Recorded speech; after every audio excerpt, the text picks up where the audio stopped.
Hello दोस्तों, स्वागत है आपका एक्टिव स्मार्ट पे। इस वीडियो में मैं आपको म्यूचुअल फंड की एक ऐसी गोल्डन रूल के बारे में बताने वाला हूं जिसे अगर आप अच्छे से फॉलो करते हैं ना तो इस बात की चांसेस बढ़ जाएगी कि आप गलत म्यूचुअल फंड चूज करने से बच जाइएगा और इस बात की चांसेस बढ़ जाएगी कि आप सही म्यूचुअल फंड चूज कीजिएगा और उस म्यूचुअल फंड में निवेश करने से आपको लॉन्ग टर्म में अच्छे खासे रिटर्न्स मिलेंगे और वो म्यूचुअल फंड आपके पैसों को यानी कि आपके इन्वेस्टमेंट को कंपाउंडिंग की मदद से बहुत ही तेजी से ग्रो करेगी, जिससे कि आप लॉन्ग टर्म में करोड़पति भी बन जाइएगा। यानी कि सिंपल में इसका ये मतलब हुआ कि आपकी इन्वेस्टमेंट वैल्यू करोड़ों में चल जाएगी। तो ऐसा कैसे होगा और वो नियम क्या है, ये जानने के लिए वीडियो को पूरा अंत तक अच्छे से बिना स्किप किए जरूर से देखिएगा, क्योंकि ये वीडियो बहुत ही इंफॉर्मेटिव है और साथ ही में वीडियो आपके इन्वेस्टमेंट के ज्ञान को एक गजब की बूस्ट भी देने वाली है। इसलिए वीडियो को पूरा अंत तक देखना आपके लिए बहुत ही जरूरी है।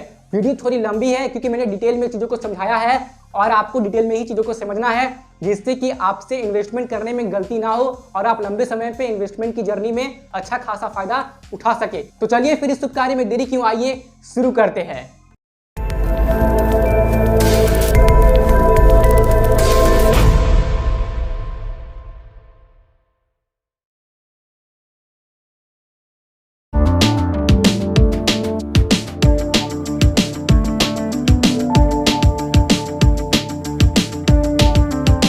तो मैं जिस म्यूचुअल फंड की गोल्डन रूल के बारे में बात कर रहा हूं उसका नाम है 7531 गोल्डन रूल। अब इस म्यूचुअल फंड की गोल्डन रूल को अगर आप अच्छे से समझ जाते हैं ना तो इस बात की गारंटी है कि इस बात की चांसेस बढ़ जाएगी कि आप गलत म्यूचुअल फंड चूज करने से बच जाइएगा और आप सही म्यूचुअल फंड चूज कीजिएगा, जहां पे आपको लॉन्ग टर्म में अच्छे खासे रिटर्न्स मिलेंगे, यानी कि आपके करोड़ों रुपए भी बन सकते हैं।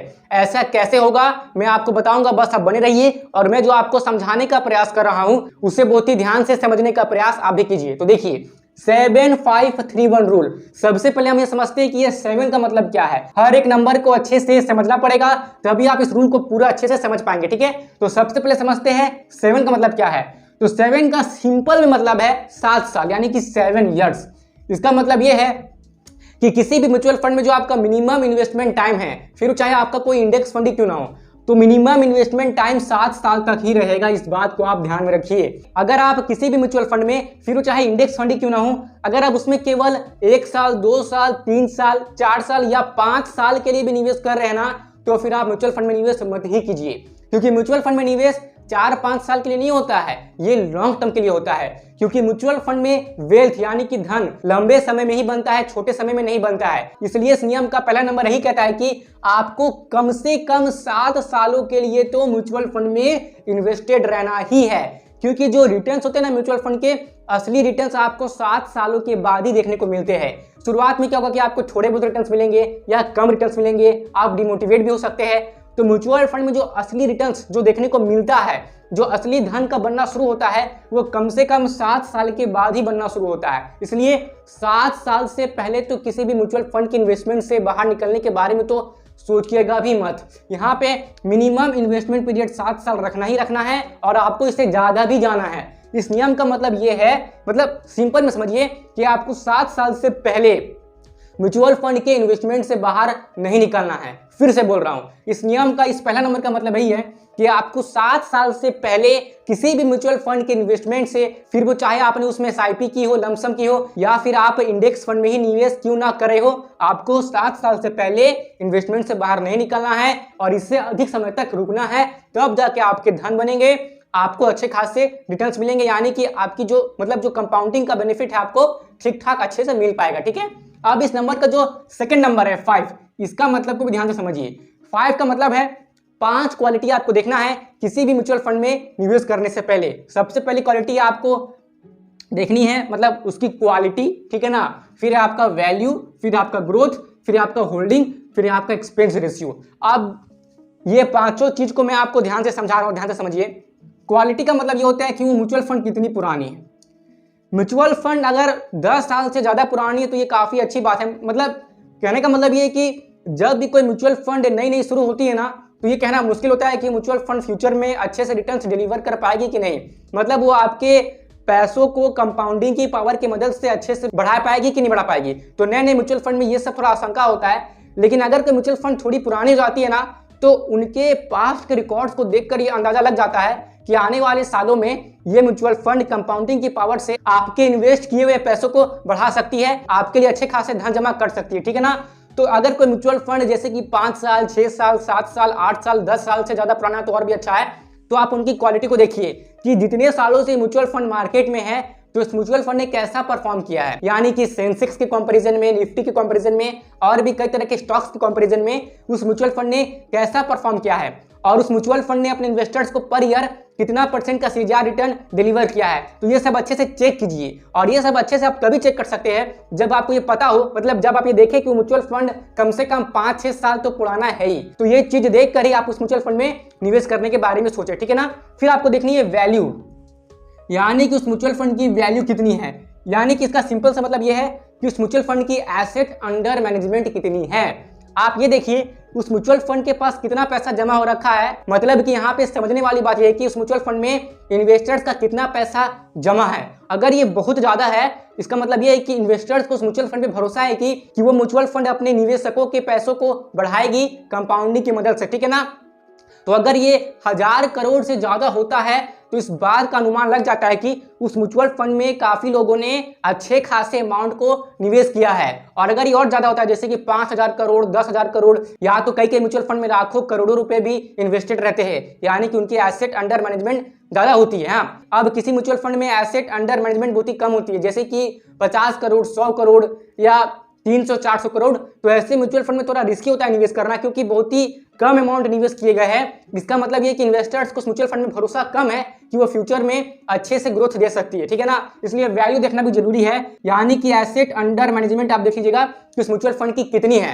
1000 करोड़ से ऊपर जाना मतलब वो थोड़ी अच्छी हो सकती है, और अगर 10,000 करोड़ है या लाख करोड़ के ऊपर है तो वो और भी अच्छी हो सकती है। उस पर भरोसा किया जा सकता है क्योंकि अधिकांश लोगों ने अधिकांश पैसे वहां जमा करके रखे हैं, क्योंकि उन लोगों को भरोसा है म्यूचुअल फंड पे कि फ्यूचर में म्यूचुअल फंड ग्रोथ दे सकती है, ठीक है ना। फिर आपको देखना है ग्रोथ, यानी कि उस म्यूचुअल फंड ने कितना ग्रोथ दिया है।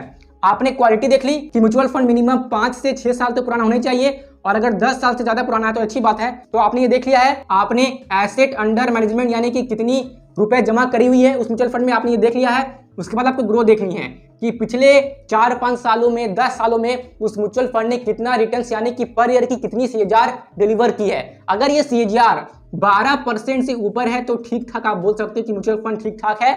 जैसे कि कोई म्यूचुअल फंड तो 20-30 सालों में पर ईयर 15-16 यानी कि 18-20% के सीएजीआर से भी अपने इन्वेस्टर्स के पैसों को बढ़ाती है, कंपाउंड करती है, ठीक है ना।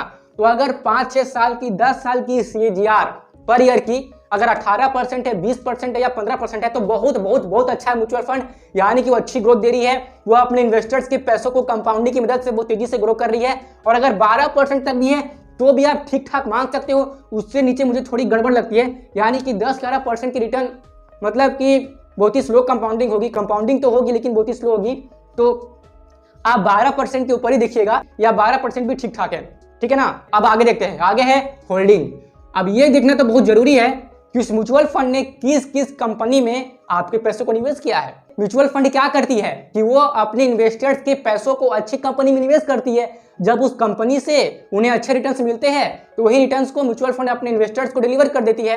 तो ये देखना भी बहुत ही जरूरी है कि इस म्यूचुअल फंड ने किन किन कंपनी में पैसा निवेश करके रखा हुआ है। इसलिए आप एक काम कीजिए कि जब भी आप किसी म्यूचुअल फंड को रिसर्च कर रहे होते हैं कि आप उसमें निवेश करेंगे तो आप ये देखिए कि आप जो म्यूचुअल फंड चूज कर रहे हैं उसने किस किस कंपनी में अपने इन्वेस्टर्स के पैसों को निवेश करके रखा हुआ है, और उन कंपनीज की जिन कंपनीज को म्यूचुअल फंड ने होल्ड किया है उसकी थोड़ी बहुत एनालिसिस आप साइड से करके देख लीजिएगा कि वो कंपनी की क्वालिटी मार्केट में कैसी है, वो कंपनी मतलब क्या बिजनेस करती है, उन कंपनीज की फंडामेंटल्स कैसी है, आप ये सब साइड से देख लीजिएगा। और कंपनीज की फंडामेंटल्स कैसे देखते हैं इस पे मैंने कई वीडियोस बना के रखे हुए हैं। आप एक काम कीजिएगा, आप इन्वेस्टमेंट एंड स्टॉक मार्केट वाली प्लेलिस्ट को विजिट कीजिएगा, वहां पे ऊपर की ओर स्क्रॉल कीजिएगा तो वहां पे मैंने कई सारी ऐसी वीडियोस बना के रखी हुई है जहां पे आप ये देख के समझ सकते हैं कि किसी भी कंपनी की बेसिक सी फंडामेंटल एनालिसिस कैसे करते हैं। तो आप उन वीडियोस को देख लीजिएगा इस वीडियो के खत्म होने के बाद, ठीक है ना।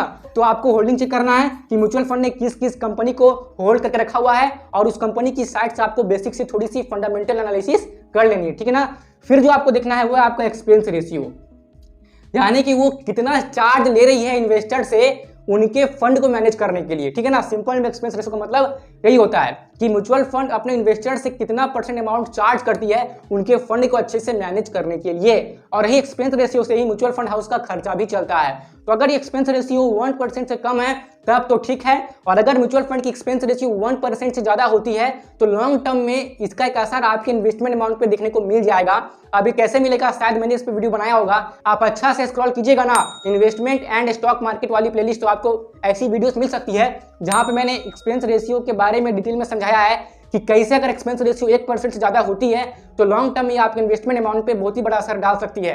यानी कि आपको 1 से 2 लाख, यानी कि कई मामलों में तो 25-30 लाख रुपए का भी लॉस होता है एक्सपेंस रेशियो ज्यादा होने से। इसलिए एक्सपेंस रेशियो का 1% से कम होना ही सही है। इसलिए आप डायरेक्ट म्यूचुअल फंड में ही निवेश करना मतलब चूज कीजिएगा, क्योंकि डायरेक्ट म्यूचुअल फंड का एक्सपेंस रेशियो अक्सर 1% से कम ही होता है। तो ये हो गई 5 चीजें जो आपको देखनी है, quality, value, growth, holding, expense ratio. अगर आपको फिर से समझना है तो वीडियो को पीछे कीजिए और देख लीजिए, ठीक है ना। अब आइए आगे बढ़ते हैं। फिर आपको देखना है 3 नंबर, यानी कि डिसअपॉइंटमेंट फेज रहेगा, लेस रिटर्न मिलेगा, और आपको पैनिक नहीं करना है। यानी कि जब भी आप किसी म्यूचुअल फंड में निवेश करते हैं, फिर चाहे लमसम हो या फिर चाहे वो एसआईपी हो, ठीक है ना, या फिर चाहे स्टेप अप एसआईपी ही क्यों ना हो, तो आपके सामने ऐसा फेज आएगा जहां पे आपके रिटर्न्स नेगेटिव हो जाएंगे, आपको बहुत ही कम रिटर्न्स मिलेंगे। हाँ, और आपको ऐसा लगेगा यार मैंने म्यूचुअल फंड में तो निवेश किया, यहाँ पे कोई रिटर्न ही नहीं मिल रहा है, तो क्यों ना पैसे को बाहर निकाल लूं। आपको पैसे को बाहर नहीं निकालना है। अगर आपने ये 5 चीजें अच्छे से देख के, अच्छे से रिसर्च एंड एनालिसिस करके, बहुत ही मतलब मेहनत से आपने खोजा है म्यूचुअल फंड, तब आपने निवेश किया है, तो उसमें भी आपको डिसअपॉइंटमेंट फेज मिलेगा। यानी कि आपको निराशा होगी, आपको डिमोटिवेशन आएगी कि मैंने किस म्यूचुअल फंड में निवेश किया, इसमें रिटर्न तो मिल ही नहीं रहा है, बहुत ही कम रिटर्न मिल रहा है, मेरे पैसे नेगेटिव में चले गए हैं। तो आपको होगा, लेकिन फिर भी आपको पैनिक नहीं करना है। यहाँ लिखा है मैंने डोंट पैनिक, आपको घबराना नहीं है, आपको धैर्य रखना है, क्योंकि इन्वेस्टमेंट के गेम में वही जीतता है जो धैर्य रखता है, जिसमें पेशेंस होता है। तो आपको पेशेंस रखना है, आपको खुद के इमोशन को कंट्रोल करना है और अपने पैसे को बाहर नहीं निकालना है। जैसे कि मैं पहले ही बता चुका हूं कि आपको मिनिमम 7 साल तक तो सोचना ही नहीं कि आप अपने पैसे को बाहर निकालेंगे, ठीक है ना। इस गोल्डन रूल का पहला नंबर यही कह रहा है, ठीक है ना। तो आप बने रहिए, धैर्य रखिए, आगे चल के आपके रिटर्न्स पॉजिटिव में होंगे ही होंगे, इस बात की गारंटी है। अगर आपने अच्छे म्यूचुअल फंड को चूज किया है तो आपको इसके लिए रेडी रहना है कि डिसअपॉइंटमेंट फेज आएगा, सबके लिए आता है, ऐसा कोई नहीं है जिसके साथ ना आया हो। सबके लिए इन्वेस्टमेंट के जर्नी में डिसअपॉइंटमेंट फेज आता है, डिमोटिवेशन वाला, निराशा वाला फेज आता है, जहां पे उनके रिटर्न्स नेगेटिव में चले जाते हैं। ऐसा सबके साथ होता है, लेकिन जो लॉन्ग टर्म तक पूरे धैर्य के साथ, पेशेंस के साथ बने रहता है, वही इन्वेस्टमेंट के गेम में जीतता है और करोड़पति बन के दिखाता है। तो आपको भी इन्वेस्टमेंट के गेम में जीतना है, इसलिए आपको भी धैर्य रखना है, ठीक है। अब लास्ट का जो नंबर है 1, इसका सिंपल भी मतलब है कि हर साल 10% अपने इन्वेस्टमेंट अमाउंट को बढ़ाना, यानी कि स्टेप अप करना।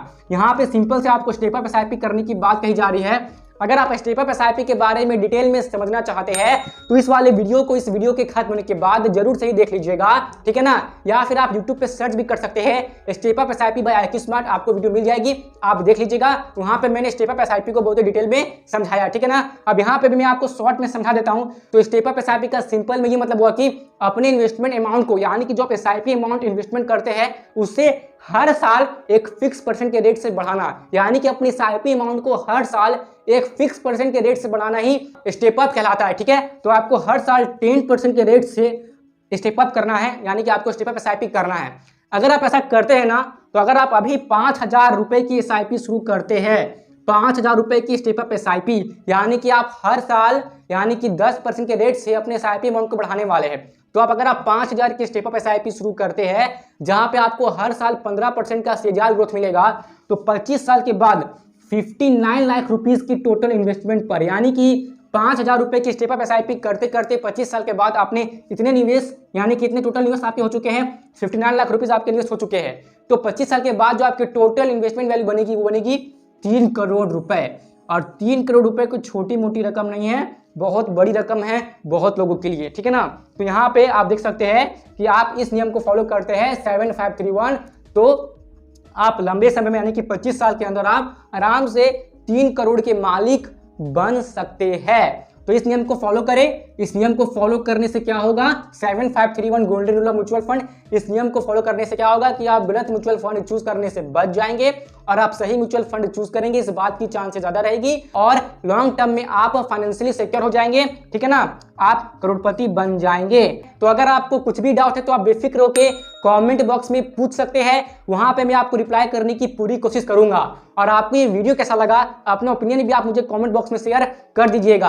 अगर आपको ये वीडियो पसंद आती है तो इस वीडियो को लाइक कीजिए और साथ ही अपने दोस्तों व संबंधियों के साथ इस वीडियो को शेयर जरूर से कर दीजिए, ताकि वो भी नियम के बारे में सीख सके और वो भी अच्छी म्यूचुअल फंड चूज करके लंबे समय के लिए उस पर निवेश कर सके। अपने दोस्तों व संबंधियों की भी हेल्प कीजिए, उनको इन्वेस्टमेंट की जर्नी में आगे बढ़ाने के लिए। और भी इसी तरह की वीडियोस रेगुलर बेसिस पे देखते रहने के लिए IQ स्मार्ट को सब्सक्राइब कीजिए और जो पास में बेल आइकन है उसे जरूर से ही प्रेस कर दीजिए, ताकि जब भी भविष्य में मैं कोई भी वीडियो अपलोड करूं जिससे कि आपको वैल्यू मिले तो उसकी नोटिफिकेशन आपको उसी वक्त मिल जाए। और IQ स्मार्ट के साथ कनेक्टेड रहने के लिए आप IQ स्मार्ट की फेसबुक पेज और इंस्टाग्राम पेज को भी फॉलो कर सकते हैं, जिसकी लिंक आपको डिस्क्रिप्शन बॉक्स में मिल जाएगी। और दोस्तों, यहां तक रुकने के लिए और अपना कीमती समय देने के लिए और मेरी बातों को ध्यान से सुनने के लिए आपका सच्चे मन से बहुत बहुत धन्यवाद।